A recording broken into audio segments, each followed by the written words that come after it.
আসসালামু আলাইকুম আপুরা, কেমন আছো সবাই? আলহামদুলিল্লাহ ভালো আছি।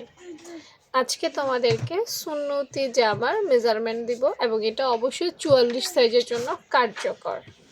দেখো 44 সাইজের আপুরা একটু হেলদি, বেশি হেলদি না, হ্যাঁ হেলদির মধ্যেও পার্থক্য আছে, একটু হেলদি। তো তাদের জন্য কিভাবে মেজারমেন্ট দিবা, দেখো গলার পাশটা আপু 3 নিছি, লম্বা গলাটা আমি 6 নিছি। তুমি আধা ইঞ্চি কমাইতে পারাইতে পারবা, অসুবিধা হবে না।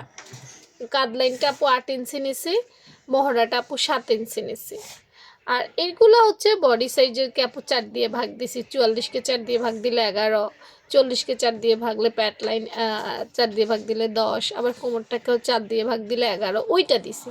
আর লম্বা আপু 44 ইঞ্চি 45 ইঞ্চি জামাটা লং রেখেছি, আর 22 ইঞ্চি আপু ঘের দিছি। এটা সুন্নতি জামা, খেয়াল করো, সুন্নতি জামা ঘের একটু বেশি হবে, হ্যাঁ। আর এই কাঁধলাইন বেশি নেওয়ার কারণ হচ্ছে মাঝখান দিয়ে কেটে আবার জোড়া দিবা। অনেকেই এই জিনিসটা বোঝে না আসলে, আর যারা বোঝার তারা তো বোঝে।